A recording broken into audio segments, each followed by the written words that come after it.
शंकरं शंकराचार्यं केशवं बादरायणं श्रोत्रभाष्यकृतौ वन्दे भगवन्तौ पुनः पुनः ईश्वरो गुरुरात्मेति मूर्तिभेदविभागिनी व्योमवददाभ्यदेहाय दक्षिणामूर्तये नमः अखण्डमण्डलाकारं व्याप्तं येन चराचरं तदपदं दर्शितं येन तस्मै श्रीगुरुवे नमः अज्ञानतिमिरान्धस्य ज्ञानाञ्जनशलाकया चक्षुरुन्मीलितं येन तस्मै श्रीगुरुवे नमः गुरुर्ब्रह्मा गुरुर्विष्णु गुरुर्देवो महेश्वरः गुरुः साक्षात् परं ब्रह्म तस्मै श्रीगुरुवे नमः त्वमेव माता च पिता त्वमेव बन्धो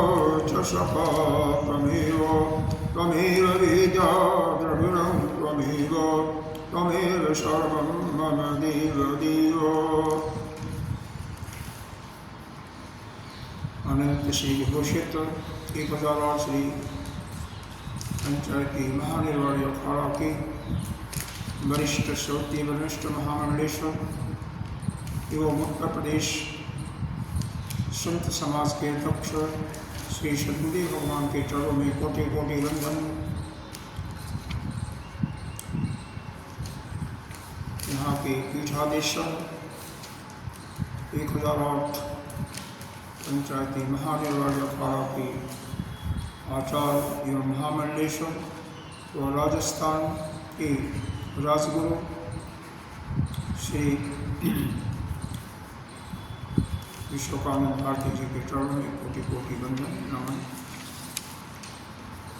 यहाँ पर विद्यमान संतजन भक्तजन सभी के अंतःकरण में विराजमान आत्मस्वरूप उस परमात्मा को नमन करते हैं। हम अथर्ववेदीय मांडव्य उपनिषद के चतुर्थ पाठ यानी अलाद शांति प्रकरण जिसका चिंतन हम लोग 4 पाठा तक 3 या 4 तक कर चुके हैं। तो हम पहले मंत्र से ही इसको पढ़ते पहले कारिका से पढ़ते हैं। ज्ञानेन आकाशकल्पेन धर्मा अन्नो गगनोपमानो ज्ञेया अभिन्नेन सम्बुद्धा तं वन्दे द्विपदाम्बरम् अस्पर्शयोगो वै नाम सर्वसत्त्वसुखोहितः अविवादो अविरुद्धश्च देशितः तं नमाम्यहम् भूतस्य जातिम् इक्षन्ति वादिनः केचिदेव हि अभूतस्य परे धीरा विवदन्तः परस्परम् भूतं न जायते किंचित् अभूतं नैव जायते विवदन्तो अद्य हि एवं जातिं ख्यापयन्ति ते ख्याप्यमानम् अजातिं तै अनुमोदामहे वयम् विवदामो न तैः सार्धम् अविवादं निबोधत खाप्यमानम् अजातिं तैः अनुमोदनामहे वयम् विवदामो न तैः सार्धम् अविवादं निबोधत। चौथी कारिका का भाष्य चला गया था मेरे पास अंतिम में, तो सरस्वती निवासी पूरा ही पढ़ लेंगे। जैसे भूतम न जायते किंचित, भूतम का अर्थ है विद्यमान, जो वस्तु विद्यमान है। न जायते किंचित, कुछ लोग कौन कहते हैं कि जो विद्यमान वस्तु है उत्पन्न नहीं होती। ये कौन कह रहे हैं? यह तार्किक कह रहे हैं, यानी न्यायवादी और वैशेषिक मत को मानने वाले। क्यों? यह सिद्धांत है किसका? यह सांख्यवादियों का सिद्धांत है कि जो विद्यमान वस्तु है उसी का रूपांतर होकर के उत्पत्ति होती है। लेकिन उसको यह निषेध कर रहे हैं। हमेशा दो मत एक दूसरे का, जब एक दूसरे का निषेध करता तो दूसरा पहले का निषेध करता है। ये व्यवहार में ही हम देखते हैं कि हम किसी का खंडन करेंगे तो दूसरे को भी जब मौका मिलेगा तो वो मेरा खंडन करेगा। यही बात है। सिद्धांतवादी, अरे यह जो सांख्यवादी, यह नहीं, सांख्यवादी का सिद्धांत क्या है? पहले तो सिद्धांत को समझें, फिर उसका खंडन क्या कर रहे हैं।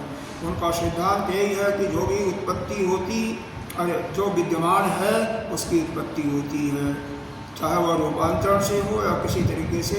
वह परमार्थ तत्व से मान रहे हैं। मानते हो तो हम भी उत्पत्ति हैं, लेकिन हम केवल व्यवहारिक दृष्टि से मानते हैं, हम परमार्थ दृष्टि से नहीं मानते। हाँ, लेकिन उनका कहना है कि नहीं, विद्यमान वस्तु उसकी उत्पत्ति होती है। लेकिन इसका खंडन कर रहे हैं आपके वैशेषिक और न्याय कि नहीं, विद्यमान वस्तु की उत्पत्ति नहीं होती है। इसीलिए किंचित लगा दिया कोई। और फिर अभूतम नैव जायते, फिर अभूतम जो अविद्यमान वस्तु है, जो कि न्यायिक और वैशेषिक मानते हैं कि जो अविद्यमान है उसकी उत्पत्ति होती है, तो सांख्यवादी उसको कह रहे हैं कि जो अभूत है यानी अविद्यमान है उसकी उत्पत्ति नहीं होती है।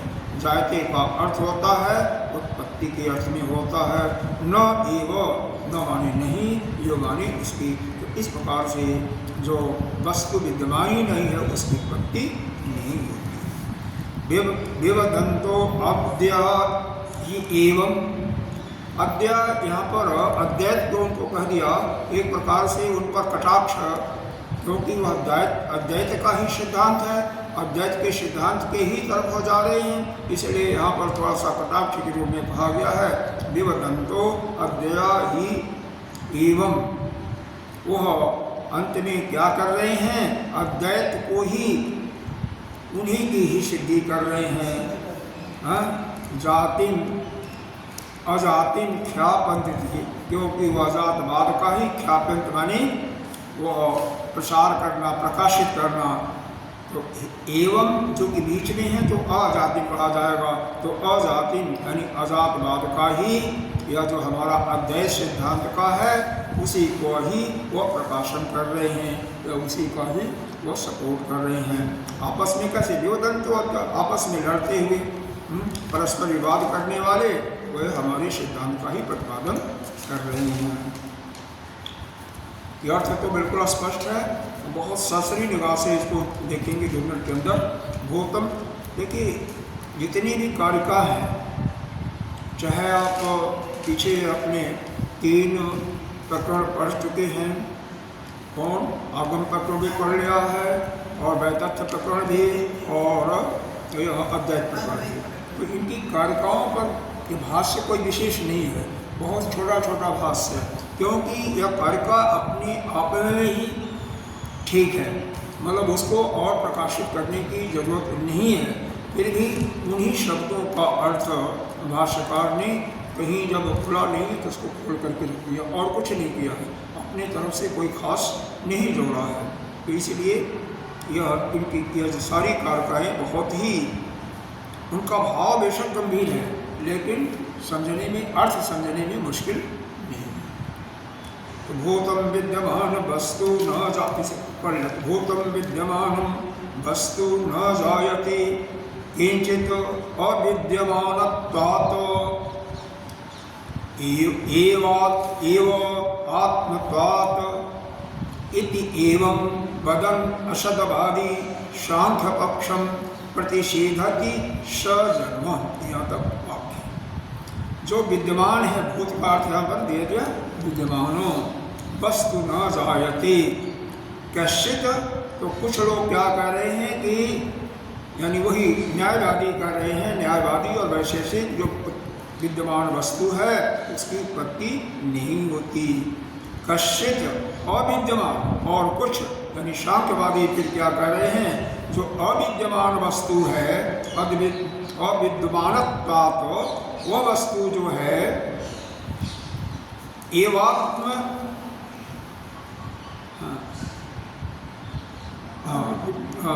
कश्चित अविद्यमानत्वात् एवात्म अवदित्येवं। यहाँ पर यह कह रहे हैं कि वह जो है विद्यमानत्वात्, विद्यमान होने के कारण ही उत्पन्न नहीं होती है, जैसा कि आत्मा का यहाँ पर अर्थ लिया गया है। एक दृष्टांत दिया गया आत्मा की, आत्मनत्वात्, यदि कि यहाँ पर है ना, कैसे विद्यमानत्व आत्मनत्वात्, आत्मनत्वात् एवं आत्मत्वात् इति एवं, मतलब आत्मा जो है वह विद्यमान है और विद्यमान होने के कारण उसकी उत्पत्ति नहीं होती है। इसी प्रकार से यह असदवादियों का कहना है कि वदन असदवादी सांख्य पक्षम प्रतिषेधति। यह न्यायिक और वैशेषिक असदवादी जो है सांख्य पक्ष का प्रतिषेध करते हैं। थोड़ा सा यहाँ पर यह है, इसको स्पष्ट यह समझें कि भूतम विद्यमान, यह सांख्य का दर्शन का सिद्धांत क्या है कि जो विद्यमान वस्तु है उसकी उत्पत्ति नहीं होती, जो विद्यमान है उसकी उत्पत्ति नहीं होती। उनका कहना है कि उसका रूपांतरण होकर के उत्पत्ति होती है। तो इसी को न्यायिक और वैशेषिक का क्या कहते हैं, जो विद्यमान है, विद्यमान होने के कारण उसकी उत्पत्ति नहीं होती है। क्यों? जैसे आत्मा है तो आत्मा विद्यमान है, उसकी उत्पत्ति नहीं होती है। यहाँ पर असत्यवादी सांख्य पक्षम, तो इस प्रकार से ऐसा कह करके असत्यवादी जो है असत्यवादी सांख्य पक्ष का प्रतिषेध करते हैं। सजन्म, तो उसका जन्म नहीं होता, उसका खंडन करते हैं। क्या था?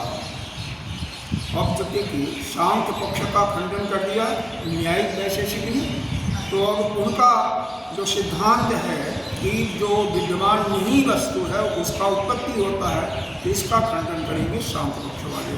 तथा अब वो क्या कहते हैं सांख्य पक्ष वाले, अभूतम यानी जो अविद्यमान है, अविद्यमानत्वात् न जायते, तो जो अविद्यमान होने के कारण वह उत्पत्ति उसकी नहीं होती है। ऐसे जैसे खरगोश के सींग न होने के नहीं होती है। यह कौन कर रहे हैं? एवं वदन सांख्यो, यह सांख्यवादी ऐसा कर रहे हैं। स असत्यवादी असत्यवादी पक्ष सजन्म प्रतिषेधक, ये असत्यवादियों को वह प्रतिषेध कर रहे हैं। ये शाम पक्ष वाले असत्यवादी यानी न्यायिक और वैशेषिक मतों का इस प्रकार से खंडन करते हैं। सीधी सादी बात है, आप कहते हो विद्यमान की उत्पत्ति होती है, हम कहते हैं नहीं अविद्यमान की उत्पत्ति होती है, तो खंडन क्या किया? हमने आपके मत का खंडन कर दिया और आपने मेरे मत का खंडन कर दिया। वैसे सीधा सीधा है। आपने कहा कि विद्यमान की उत्पत्ति होती है, हमने कहा विद्यमान की उत्पत्ति नहीं होती है, जैसे आत्मा की उत्पत्ति नहीं होती है, ठीक। और हमने कहा कि अविद्यमान जो अमौजूद है, मौजूद नहीं है, उसकी उत्पत्ति होती है। तो आपने क्या कह दिया? नहीं, अविद्यमान की उत्पत्ति नहीं होती है, जैसे खरगोश का सींग, खरगोश का सींग नहीं तो उसकी उत्पत्ति नहीं होती। इस प्रकार से दोनों एक दूसरे का खंडन कर दिया। सीधी सादी बात। हाँ, एक उसका प्रतिषेध किया, दूसरा उनके मत का प्रतिषेध किया। वो आत्मा का दृष्टांत दिया और इन्होंने खरगोश का ज्ञान दिया। विवदंतो विरोधम, इस प्रकार से आपस में वह विरोध करते हुए क्या कहते हैं? अद्वैतिनो एते अन्योन्यश्च पक्षो, एक दूसरे पक्ष का इस प्रकार से वह विरुद्ध भाषण करने वाले वह अद्वैतिनो, अद्वैतवादी यहाँ पर अद्वैतवादी तो नहीं है वो, लेकिन एक प्रकार से कटाक्ष दिया गया है। अद्वैतिनो अद्वैती लोग, क्यों कि वह द्वैत के मानने वाले अंत में एक दूसरे का मत का खंडन करके अद्वैतवादी के सिद्धांत के जैसे ही हो गए, इसलिए उनको अद्वैतवादी कटाक्ष में कहा गया।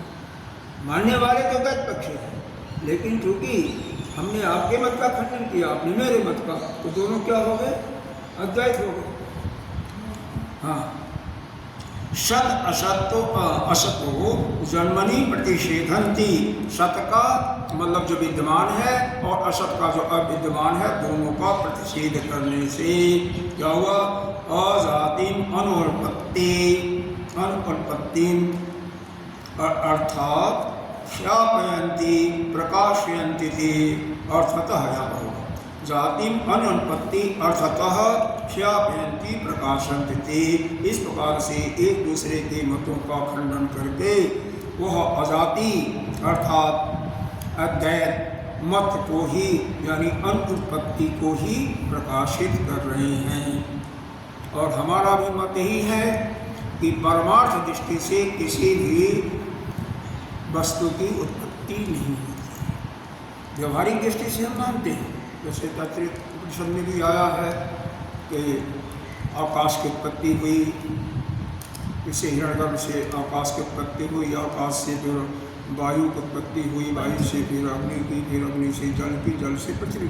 वहाँ पर भगवंत कई बार आया है, लेकिन वह व्यवहारिक दृष्टिकोण से, परमार्थिक दृष्टिकोण से कोई उत्पत्ति नहीं होती। यह जरूरी जानना है कि परमार्थिक क्या है और व्यवहारिक या प्रतिभाषिक सत्ता क्या है। प्रतिभाषिक मतलब केवल प्रतीति हो रही है उनकी, और वही व्यवहार में, व्यवहार की दृष्टि से हमें मालूम हो रही है। तो हम जो मानते हैं केवल व्यवहार की दृष्टि से या केवल प्रतिभाषित होता हुआ मिथ्या ही मानते हैं।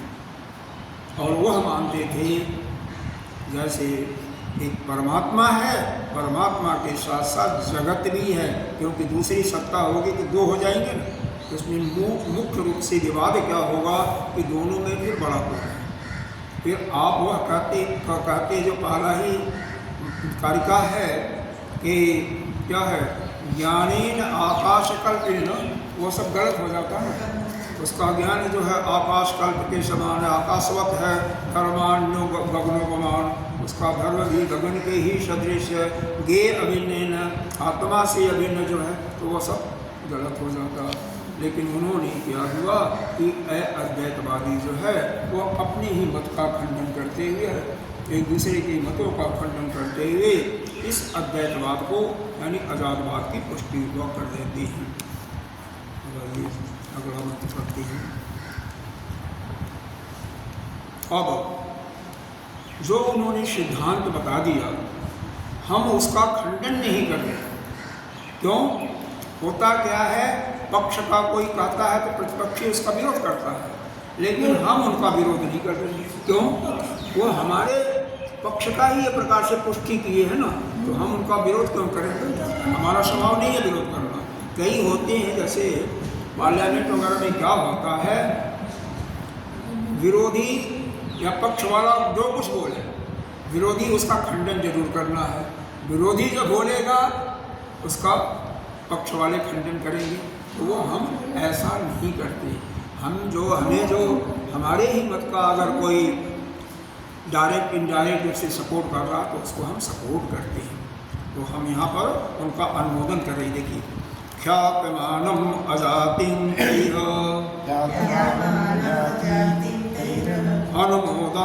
अनुमोदामहे वयम्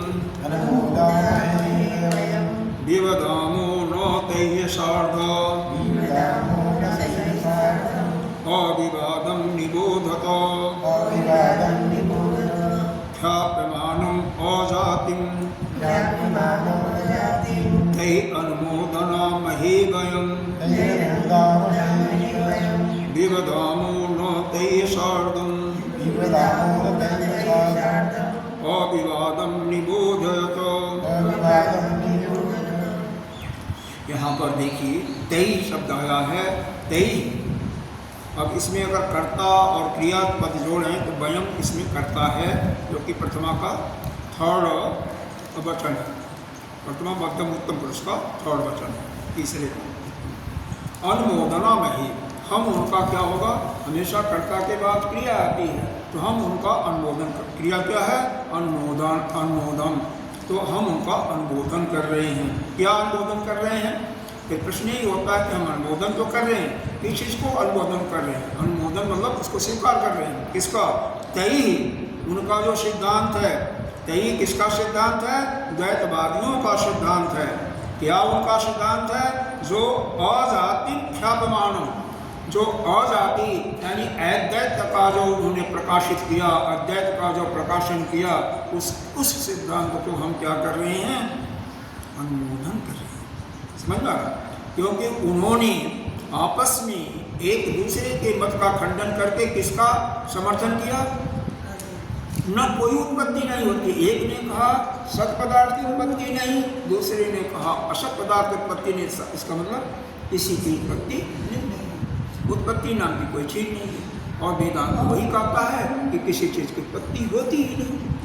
ठीक है? परमार्थिक सत्ता के हिसाब से नहीं होती है। तो विवदामो न तैः सार्धम् अविवादं निबोधत।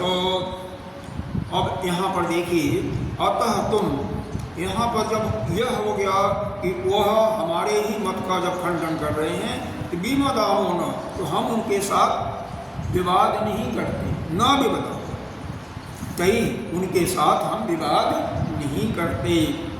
अविवादम निबोधयत, क्यों? तुम उस निर्विवाद, अविवाद जो है, उस निर्विवाद जो है वह यानी परमार्थ दर्शन को अच्छी तरह समझो। किसको लेकर? शिष्य को, यानी हम लोगों के लिए।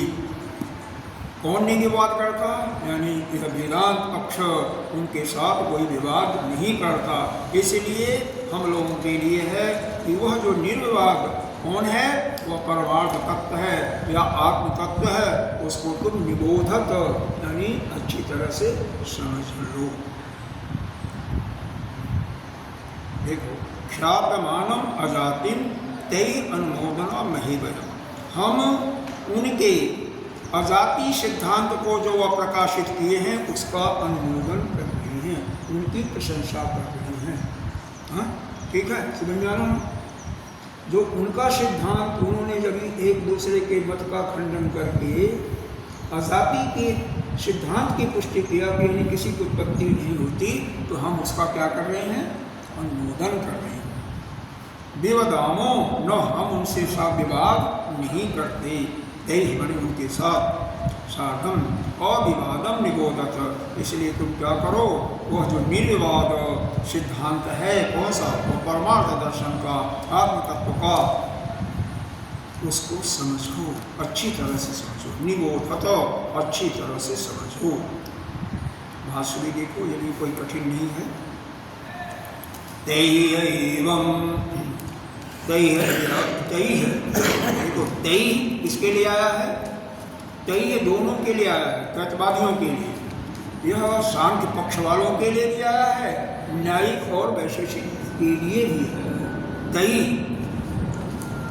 तै एवं, इस प्रकार से जो उन्होंने खंडन किया, क्या किया? सांख्य पक्ष वाले ने इसका खंडन किया, असतवादियों का, और असतवादी यानी न्यायिक वैशेषिक ने इसका खंडन किया, सतवादी यानी सांख्य लोगों का।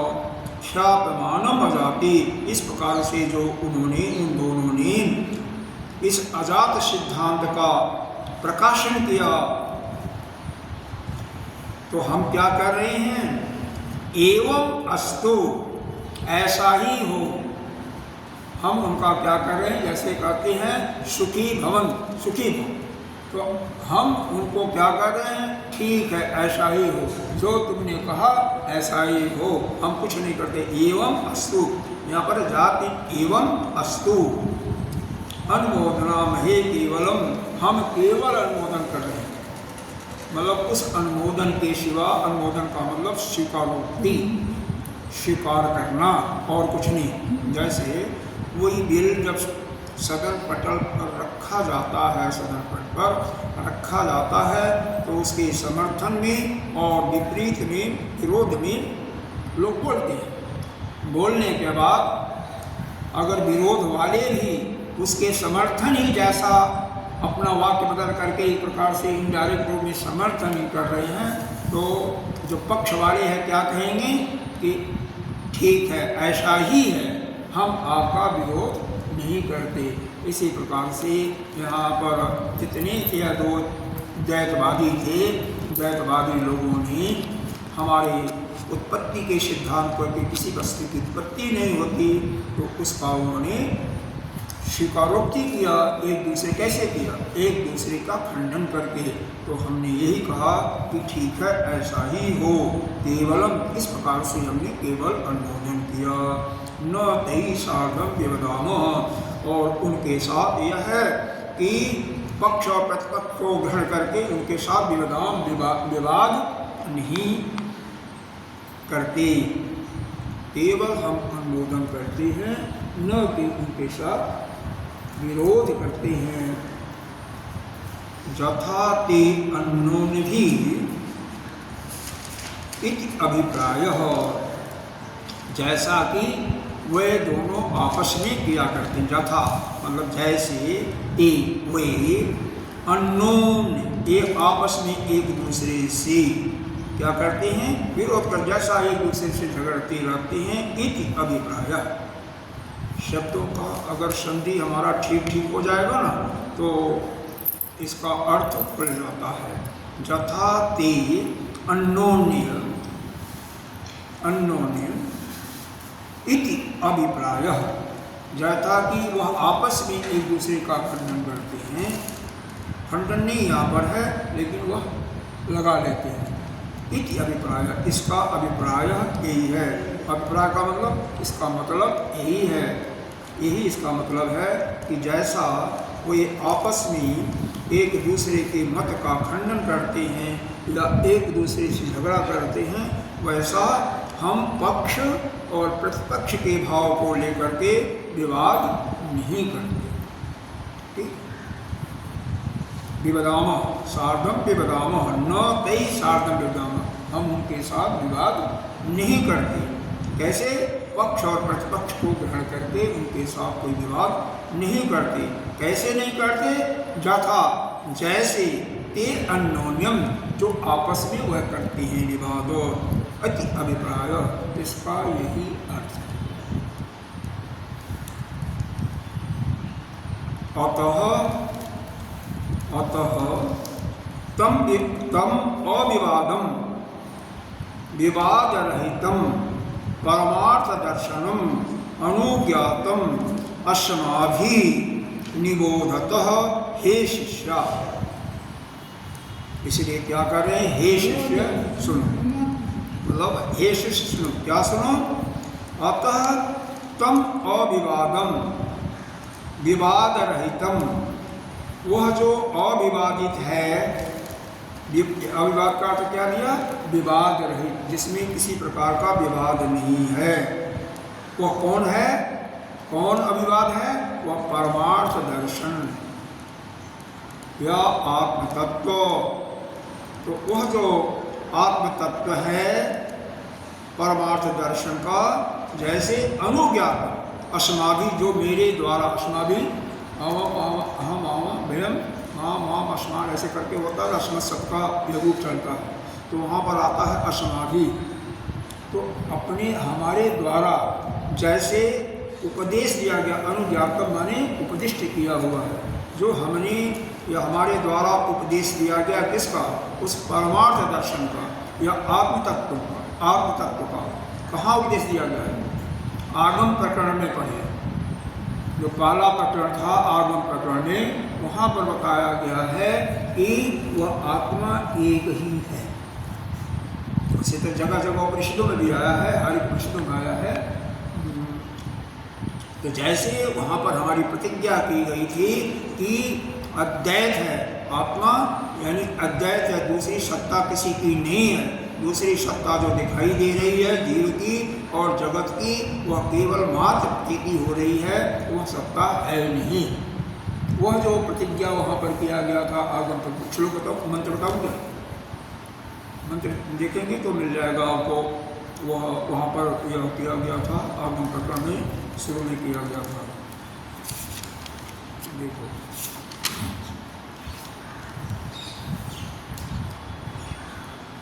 देखो पहले से ही है, पहले मंत्र में ही पढ़ेंगे तो यही है, ओम इति अक्षरम इदं सर्वं तस्य उपाख्यानं भूतं भवद भविष्यति इति सर्व ओंकारम एव जत अन्य त्रिकालातीतं तद अपि ओंकार एव। मतलब वह केवल एक ओंकार ही है जो भूत भविष्य और वर्तमान तीनों जगह पर है, तीनों जगह में, ठीक है, सब ओंकार ही है। इसके सिवा जो त्रिकालातीत, तीनों कालों में जो दिखाई दे रहा है वह भी केवल ओंकार ही है। और फिर क्या बताया दूसरे मंत्र में? सर्वं हि एतद् ब्रह्म अयम आत्मा ब्रह्म सो अयम आत्मा चतुष्पाद। तो यह सब क्या है? ब्रह्म ही है। वह आत्मा भी क्या है? ब्रह्म ही है। यानी वहीं पर आत्मा और ब्रह्म का एकत्व स्थापित कर दिया गया था, ठीक है। यह आत्मा 4 पदों वाला है, बाद में उसका जागृत सब सुषुप्ति और क्रिया का वह चालू हो गया था। तो यहाँ पर वह प्रतिज्ञा किया गया था कि इस सृष्टि में केवल आत्मा ही है और वह आत्मा और कोई नहीं है, ब्रह्म ही है। आत्मा और ब्रह्म एक ही है, ब्रह्म ही आत्मा के रूप में भाषित हो रहा है, उसके अतिरिक्त और कुछ नहीं है तीनों कालों में। देखो अब यहाँ पर एक चीज और देखो होता क्या है, सत्य की परिभाषा क्या होती है? जो देश काल और वस्तु से अपरिचिन्न, जो किसी भी देश में, किसी भी स्थान पर और किसी भी काल में, सृष्टि के प्रारंभ में, बीच में, कभी भी बीच में और अंत में जो एक ही है, तीनों में है, हर एक वस्तु में है, वही कहते हैं देश काल वस्तु से अपरिचिन्न। तो वह आत्मा जो है सृष्टि के पहले भी था, मध्य में भी है, बाद में भी वही रहेगा। और क्या आत्मा जो है काल को ले लिया अपने देश में, यहाँ भी है, स्वर्ग में भी है, और क्या पाताल में, हर जगह है, कण में है, अंदर भी है, बाहर भी, वस्तु में भी, इसमें भी है, इसमें भी है, और कुछ नहीं है, वस्तु नाम के प्रतीक है, यहाँ पर भी है। तो वह देश काल वस्तु हर जगह है, इसलिए वह आत्मा एक ही है। बाकी जो है वह केवल हमें कैसे दिखाई दे रहा है? केवल माया के कारण हमें दिखाई दे रहा है। अब माया कैसे आती है? देखिए, आपका भूत कहाँ आता है? भूतकाल की जो बातें आती हैं, जो कामनाएं आती हैं, वह कहाँ आती हैं? कामनाएं आपकी कहाँ आती हैं, इस पर विचार करो। कब आती हैं या काल से ही आती हैं? भूतकाल कहाँ पर आता है? मन में ही आता है ना। मन में ही तो भूतकाल की बातें याद आती हैं। और क्या है? और वर्तमान में क्या होता है? तो भूतकाल में क्या होता है? भूतकाल को लेकर के कामना, पीछे जो आपने सुना था, जो देखा था या जो अनुभव किया था, चखा था, उसी का वर्तमान में क्या करते हैं आप? चिंतन करते हैं। उसी को लेकर के सुखी और दुखी होते हैं, वही तो करते हो। और भविष्य को लेकर के भी चिंता होती है। तो जो आपके अंदर कामना उत्पन्न हुई, उसी को लेकर के फिर उसको पुनः भोगने की इच्छा से आप सुखी और दुखी होते हो, और फिर भविष्य को लेकर के चिंता। जिसकी अवस्था ज़्यादा हो जाती है, बढ़ जाती है, वह क्या करता है? वह ज़्यादा बात करता है। क्या बात करता है? अपनी बीती हुई गाथाओं को ही तो गाता है कि मैंने यह तीर मारा, वह तीर मारा, यह तीर मारा। एक छोटा बालक क्या करता है? वो तो कुछ नहीं, अपना शांत रहता, मस्त में रहता है। जुआ भी अपने मनोरंजन इत्यादि में उतना बहुत ज़्यादा अपनी गाथाओं को नहीं गाता, ज़्यादा वो मस्ती में रहता है, एंजॉयमेंट ही करता है। लेकिन जो 70 से ऊपर हो गया, 65 से ऊपर हो गया, वो अपनी बीती हुई बातों को ले करके एक दूसरे से उसी में चूर हो जाता है। आगे भगवान का चिंतन वगैरह कमी होता है ज़्यादा। अगर कोई बात करने वाला सुनने वाला हो गया तो वह उसकी बातें बंद नहीं होती। पार्कों में अगर जा कर के देखिए, बिल्कुल चुप रहिए। चुप होकर के अगर घंटा बैठ जाइए जहाँ 4 बुढ़े बैठे हुए हैं, तो देखिएगा एक दूसरे अपनी अपनी ही गाथाओं को गाते रहते, लेकिन बोलिएगा चुपके से सुनिए। हाँ, तो यही चलता है। हाँ, अपनी बात, अपनी पुरानी बातों को लोग याद करते हैं, उसी में उनका रस मिलता है। हाँ, रस मिलता है, तभी तो ना। अरे जहाँ रस मिलेगा कहीं तो मन जाएगा। मन की एक ऐसी स्वभाव है कि जहाँ रस मिलता है वहीं ये मन जाता है, और जहाँ रस नहीं मिलता है वहाँ नहीं जाता है। बुद्धि क्या करती है? हमेशा कोई कार्य करना है। मान लीजिए भूतकाल की कोई कामना आई तो उसके लिए कर्म करना होगा, उसको प्राप्त करने के लिए, कामना को प्राप्त करने के लिए उसके कार्य और कारण, वह कार्य और कारण पर विचार करता है कि अमुक कार्य करना है तो इसका हेतु क्या है, कैसे यह उत्पन्न होगा, कैसे इसको प्राप्त किया जाए। तो हमेशा क्या करता है? कार्य और कारण के रूप में। और शरीर क्या करेगा? यह तो केवल जगह घेरता है। यानी यह शरीर को मान लीजिए कि देश, थोड़ा सा आपसे अगर दूना कोई मोटा देखा होगा, हमने तो देखा है बहुत मोटे मोटे, उनके अगर फ्लाइट में जाते हैं तो 2-2 टिकट लेना पड़ता है। एक आदमी के लिए 2 टिकट। क्यों? एक सीट पर उनका शरीर नहीं आता है, उनका जगह ज़्यादा चाहिए। पूरे होते हैं 2-2 कुंटल, 3-3 कुंटल के, 2 कुंटल के, 2.5 कुंटल के, 1.5 कुंटल से ऊपर वाले होते हैं, चौड़े मोटे। तो यह शरीर जो है देश को रिप्रेजेंट करता है, यानी देश। और यह शरीर जो है एक जगह ही रहेगा, एक जगह से दूसरे जगह एक समय में नहीं रहेगा। तो यह देश से परिच्छिन्नता दिखाती है। और मन क्या है? यह काल से परिच्छिन्नता दिखाता है कि अमुक काल में, इस काल में, भविष्य काल में, यह काल से परिच्छिन्नता दिखाता है। ज़्यादा बात तो इसी समय की करेगा ना। अच्छा, और यह जो तीसरा क्या बचा? बुद्धि वस्तु के बारे में। वस्तु ही कैसे मिलेगी, कैसे नहीं मिलेगी, कार्य कारण के सिद्धांत पर यह बुद्धि में ही चिंतन होता है। कोई भी कार्य होगा तो उसके लिए कारण की आवश्यकता पड़ती है। अब आपको कोसा बनाना है, मिट्टी बनाना है, तो मिट्टी चाहिए। उसका हेतु क्या है? निमित्त कारण क्या हुआ? मिट्टी।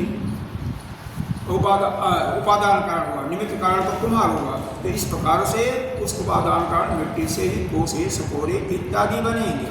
तो उसका हेतु चाहिए, मिट्टी चाहिए तभी बनेगा। ज्वेलरी बनानी है तो क्या चाहिए? सोना। एक सुनार जो होता है सोने को उत्पन्न नहीं करता, जितना सोना आपने दिया है उतने ही सोने में अलग अलग डिजाइन के आभूषण को तैयार करेगा, या जो एडिशनल सोना लगाएगा नहीं तो उसका आपसे अलग से दाम लेगा, उसके अलावा कुछ नहीं कर सकता। तो इस प्रकार से यह देश काल वस्तु से यह इसका चाहे अब अंतःकरण में मन और बुद्धि को ले लिया और इस स्थूल शरीर से शरीर को ले लिया, यह देश काल और वस्तु से हमेशा परिच्छिन्न ही रहते हैं और परिच्छिन्न हैं, परिच्छिन्न ही रहेंगे। इसलिए कभी भी यह तीनों कालों में एक जैसे नहीं रह सकते, यानी देश काल वस्तु से अपरिच्छिन्न नहीं हो सकते। ये क्या हुआ? मिथ्या हुआ।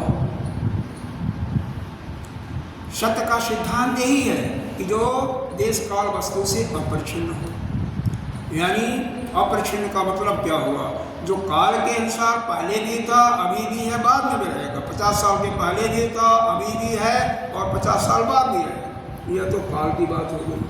वस्तु की इसमें पुस्तक में भी है, उधर भी है, कुर्सी में भी है और पार्क में भी है। तो यह परिच्छिन्न हो गया, एक ही जगह रहेगा, एक समय कई जगह नहीं जा सकता है। और इसी प्रकार से देश की भी, अभी आप यहाँ पर भी हो और अमेरिका में ऐसा संभव नहीं होता, आप एक ही जगह यह शरीर रहेगा। इसलिए आप जो है यानी जीव जो है देश काल और वस्तु से क्या है? परिच्छिन्न है, यानी अपरिच्छिन्न। सभी जगह एक साथ, सभी कालों में एक साथ, सभी वस्तुओं में एक साथ नहीं रह सकता। केवल वह परमात्मा, वह ब्रह्म ही है कि सभी वस्तुओं में, सभी कालों में और सभी जगह एक ही समय है। अभी तो है उसमें आता है ईशावास्य उपनिषद में एक मंत्र आता है ना, वह जहाँ जाता है इतनी तेजी से दौड़ता है कि तेज से तेज धावक भी उसको नहीं पा सकते। क्यों? वो हर जगह पहले से विद्यमान है। कौन सा मंत्र? 9वां या 10वां मंत्र, ऐसे कुछ है, याद नहीं है। तो वो पहले से ही वहाँ पर विद्यमान है। इस प्रकार से तो हम सीधा यह बात यह है कि कम से कम हम इन तीनों पर थोड़ा कंट्रोल करें तो हमारा कल्याण हो जाए। मन पर विशेष करके, क्योंकि सबका जड़, सबका मूल क्या है? मन ही है। मन को कोशिश करें। यह बुद्धि क्या है? जो निश्चय लेती, निश्चयात्मका बुद्धि, जो बुद्धि निश्चय लेती है उसका मन को पालन करना चाहिए। नहीं करती है तो जबरदस्ती लगाइए। इसी को तो सम कहते हैं। साधक के लिए सम दमादि खर संपत्तियाँ जरूरी है, तो सम पालन करना चाहिए। तभी तो यह जो बुद्धि सारथी के रूप में है, मन लगाम, जब मन खिंचा रहेगा, लगाम खींच करके रखा रहेगा, तभी तो यह ठीक रहेगा। तभी तो यह हफ्ते घोड़े, इंद्रिय रूपी घोड़े भागेंगे नहीं जिसमें, तो उसको रोकने के लिए आवश्यक है मन पर लगा। इसलिए मन को कुछ खिलौना दे दीजिए। जाप में हमेशा लगाए रखिए, स्वाध्याय में लगाए रखिए, या कुछ भी कोई न कोई काम करते हैं। मन को खाली मत छोड़िए। जो मन को खाली छोड़ा, एक सेकंड भी मन फटाफट भागेगा। मन को खाली मत छोड़िए। और जगह नहीं है। बुद्धि को परिष्कृत करना पड़ता है, तो संस्कार से परिष्कृत होगा। अच्छे लोगों का संग करोगे, अच्छे कर्म करते रहोगे, तो बुद्धि अपने आप परिष्कृत होती रहेगी। उसमें सद्गुण आते रहेंगे, शुभ बुद्धि होती रहेगी। गलत काम करोगे तो गलत होती जाएगी। लेकिन मन को तो हर समय आपको ख्याल करना पड़ेगा। शरीर को भी अगर बाई ज़्यादा चर्बी हो गई, ज़्यादा कोई हो गया, तो अपने थोड़ा मेंटेन करो, भोजन पर ध्यान दो, दिनचर्या पर ध्यान दो, शरीर भी ठीक हुआ। लेकिन मन को जल्दी नहीं कर सकते हो, इसलिए मन पर हमेशा ध्यान रखना पड़ेगा। हर क्षण आपको कौन रखेगा भाई ध्यान? बताओ। आप मन से अलग हो ना, शरीर से अलग हो ना, तो अपने को अलग मानते हो तो आप इसमें कंट्रोल करो, नहीं तो नहीं कर सकते। वो भी तो जीव को ही रिप्रेजेंट करता है, कैसे? अच्छा आइए, यह मंत्र हो गया, कुछ रह गया इसमें। अतः तम विवादम विवाद रहितम, अतः तुम क्या करो, वो जो विवाद रहित परमार्थ दर्शन है, जो पहले हमारे द्वारा उपदेश किया हुआ उसको तुम अच्छी प्रकार से समझो। यह मंत्र यहाँ पर इसका यह नंबर कितना होना करते? हाँ, नंबर कितना? 4 ये 5वें मंत्र का अंतिम लाइन रह गई थी ना, 5वें कारिका का अंतिम लाइन रह गई थी भाष्य का। हाँ, यतः तम विवादम विवाद रहितम का अर्थ दिया, तम विवादम का विवाद रहित। हाँ, परमार्थ विवाद रहित क्या चीज है? परमार्थ दर्शन अनुज्ञातम, मतलब जैसा उपदेश दिया गया है, किसके द्वारा? अस्माभि, हमारे द्वारा ही पहले उपदेश दिया गया है। निबोधत, उसको तुम अच्छी तरह से समझो। ये शिष्य के लिए संबोधन करते हुए यह बताया गया। और दोबारा एक बार बताने किसकी जरूरत है? नहीं। अब अगला मंत्र भी देख लीजिए, बहुत आसान है भी। अजातस्यैव धर्मस्य जातिम् इच्छन्ति वादिनः, अजातो हि मृतो धर्मो मर्त्यतां कथम ऐष्यति। देखो यहाँ पर बता रहे हैं वादिनः, इसमें कर्ता क्या है? वादिनः, वादी लोग करता है। क्या इच्छन्ति, और तो क्या है? क्रिया क्या है? पद, क्रियापद इच्छन्ति है। तो वादी लोग क्या इच्छा करते हैं, क्या स्वीकार करते हैं? इच्छन्ति माने स्वीकार करना। वादी लोग क्या स्वीकार करते हैं? तो जाति की, जाति माने उत्पत्ति की। यह वादी लोग जो हैं, यानी द्वैतवादी लोग क्या करते हैं? यह पैदा उत्पत्ति होना ही स्वीकार करते हैं। किसका पैदा होना स्वीकार करते हैं? फिर प्रश्न यह है ना, किसका? तो उत्तर आएगा अजात का, जो अजन्मा है। देखो खष्टी व्यक्ति है ना, अजात का, अजातस्य है, अजातस्य, तो उस अजातस्य का देखो हमेशा एक विभक्ति वालों को एक साथ होता है। अजातस्य हुआ तो यहाँ पर धर्मस्य है, तो धर्म का यानी धर्म का मतलब जीव का, तो उस जीव का और अजात, जो अजात है, जो कभी पैदा नहीं हुआ, वो अमृत तत्व ही अमृतो, जिसका धर्म क्या है? अमृत स्वरूप ही है। और जो अमृत तत्व ही है यानी आत्म तत्व है, उसकी उत्पत्ति यह स्वीकार करते हैं। तो फिर क्या है? तो जो कि अजात जो है अमृत तत्व है, जो अजात है, जो पैदा नहीं होता, वह क्या है? वही अमृत तत्व है, वही आत्मा है। तो उसका धर्म ही जब अमृत तत्व है, तो मर्त्यतां कथम ऐष्यति, ऐष्यति माने हो सकना, कैसे हो सकता है? कथम, कैसे? तो जिसका धर्म अमृत तत्व है, वह कैसे मृत्यु को प्राप्त हो सकता है? भाई जिसकी पैदाइश ही नहीं है, अजात है, जो पैदा नहीं होता, वह मृत्यु को कैसे जा सकता है? क्योंकि आपका सिद्धांत गीता जी का क्या है? यस्य ध्रुवो ही मृत्यु, जिसका मृत्यु ध्रुव है, तस्य ध्रुवो तस्य जन्म मृतस्य, यानी उसका जन्मना और मरना निश्चित है। अर्थात जो जन्म होता है उसी का मृत्यु होता है, जिसका जन्म नहीं होता उसकी मृत्यु नहीं होती। तो यहाँ पर जो अजात है, जो जन्म नहीं होता जिसका, उसका मृत्यु कैसे हो सकता?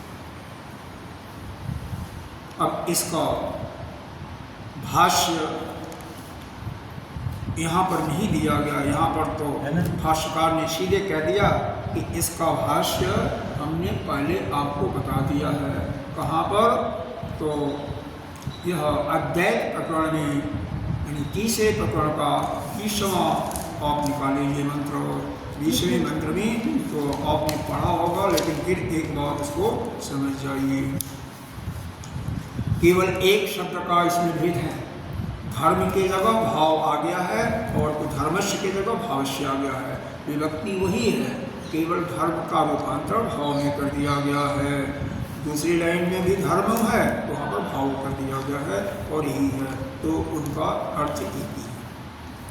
तो इसी मंत्र को, इसी कारका को, तो छठी कारका है, एक ही कारका नहीं, छठी, सातवीं और आठवीं, 3 कारकाएं लगातार वही हैं जो अद्वैत प्रकरण में 20, 21, 22 के रूप में जो आपने एक बार पहले पढ़ भी चुके होंगे, उसी को है। एक बार इसको दोहरा करके, क्योंकि हमने तो नहीं पढ़ा और आपने पढ़ा होगा तो भी शायद भूल ही गए होंगे, और नहीं बोले होंगे तो भी एकादशी कुछ दिन बताइएगा।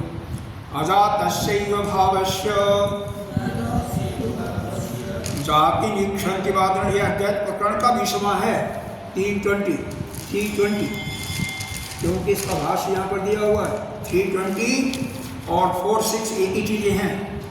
इसी प्रकार से 47 का मतलब चौथा प्रकरण, 7वां कारिका, और यह जो छठा मंत्र है, छठा कारिका है, इसका चौथे प्रकरण का, यही तीसरे में 20 के रूप में दिया हुआ है, 7वीं कारका 21 के रूप में, 8वीं कारका इस अध्याय प्रकरण में 22वें के रूप में दिया हुआ है।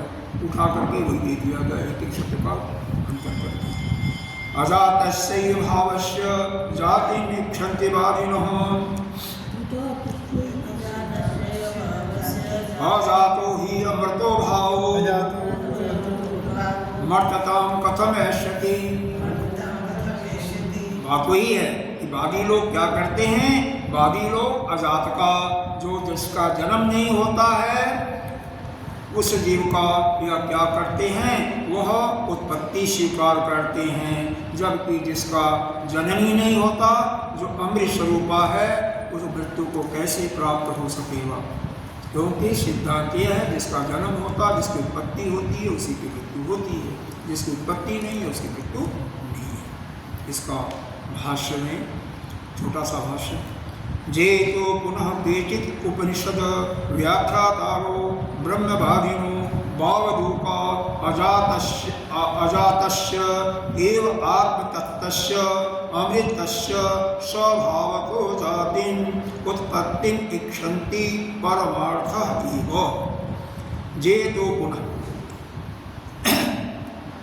जे तो पुनः, जो कोई भी, केचित् माने जो कोई भी, तो जो कोई भी, कौन है कोई, उपनिषद के आख्यातारः, उपनिषद की जो व्याख्या करते हैं, जो विद्वान हैं, ऐसे लल्लू पंजू नहीं हैं, जो उपनिषदों की व्याख्या करने वाले हैं, ब्रह्मवादी लोग हैं, जो ब्रह्म को बताने वाले हैं, बावूका, लेकिन बहुत बोलने वाले हैं। जितना जो ज़्यादा बोलता है ना, वह असत्य ज़्यादा बोलेगा, कम बोलेगा वह सत्य बोलेगा, क्योंकि सत्य इतना होता नहीं कि बहुत समय तक, ज़्यादा समय तक बोलता। यह सिद्धांत है, ठीक है। जो ज़्यादा बोलता है ना, वो समझो कि झूठ बोलता है, कहीं कहीं तो झूठ है, कम बोलता है, ज़्यादा गुंजाइश होती है सत्य को। तो जे तो पुनः, जो कोई भी, कौन है, उपनिषद की व्याख्या करने वाले, ब्रह्म को बताने वाले ब्रह्मवादी लोग, और बहुत बोलने वाले भी हैं, कोई बात नहीं, बहुभाषी हैं। अजातस्य आत्मतत्तस्य, देखो एक ही विभक्ति है, षष्ठी विभक्ति इसमें भी है, अजातस्य एव आत्मतत्तस्य अमृतस्य, तो ये तीनों एक ही साथ लगेगा, एक ही के विशेषण है। अगर एक ही विभक्ति आती है ना, तो एक ही के रिप्रेजेंट करते हैं। जो अजात है, अमृत तत्व है, और क्या है, आत्मस्वरूप है, आत्म तत्व है, आत्मस्वरूप है। स्वभावतः जाति उत्पत्ति इच्छन्ति, उसके वह उत्पत्ति स्वीकार करते हैं। जो कोई भी उपनिषद की व्याख्या करने वाले जो बहुभाषी लोग हैं, वह अज्ञात अजात अमृत तत्व है, आत्मा तत्व है, उसकी उत्पत्ति परमार्थ ही, परमार्थ शब्द आया है, वह सिद्धि करना चाहते हैं।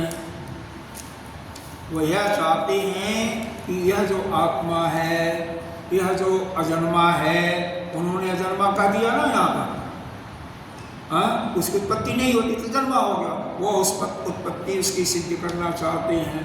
ये पहले पढ़ा हुआ है आपने।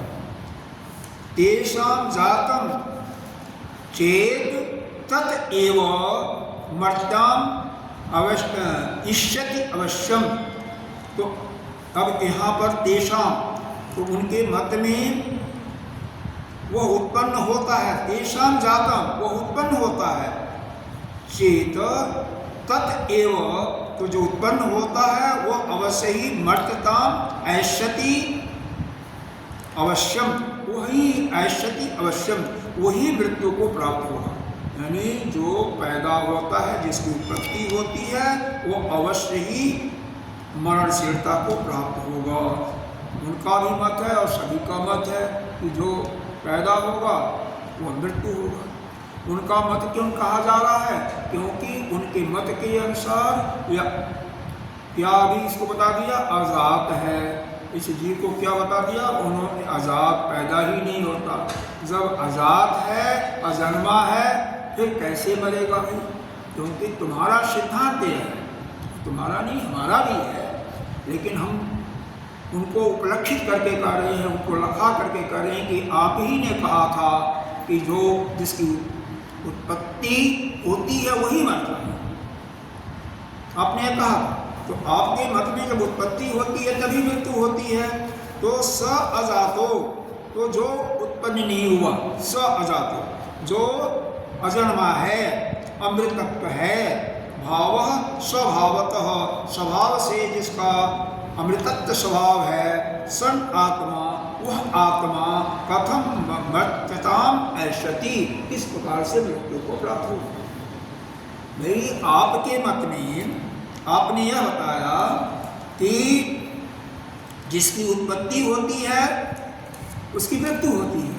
तो यह बताओ जिसकी उत्पत्ति नहीं होती, स अजातो, जो अजन्मा है और अमृतत्व है स्वभाव से। कैसे है? स्वभाव से ही, जिसका स्वभाव ही अमृतत्व है, स्वभाव ही अजन्मा है, वह आत्मा कथम मर्त्यम ऐष्यति, किस प्रकार से कैसे मृत्यु को प्राप्त होगा?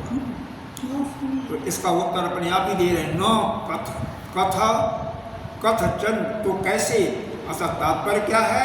मर्तत्वम स्वभावतः विपरीतस्य इति अर्थ। यहाँ पर हेतु दे रहे हैं कि वह अपने स्वभाव के विपरीत वह मृत्यु को कैसे प्राप्त हो सकता है, अर्थात वह मृत्यु को प्राप्त नहीं हो सकता है। यहाँ पर इसका भाषण होता है। सीधी बात यह है कि जो उत्पत्ति जिसकी है उसी की मृत्यु होगी। और पीछे आपने सिद्ध कर दिया कि इस जीव की या आत्मा की उत्पत्ति होती ही नहीं, चाहे इसको सत मानो चाहे असत मानो, उत्पत्ति नहीं होती, इसलिए इसकी मृत्यु भी नहीं होती। इसलिए यह आत्मा जो है अजर और अमर है, यानी जीव भी अजर और अमर है। तो उत्पत्ति और मृत्यु किसकी होती है? शरीर की।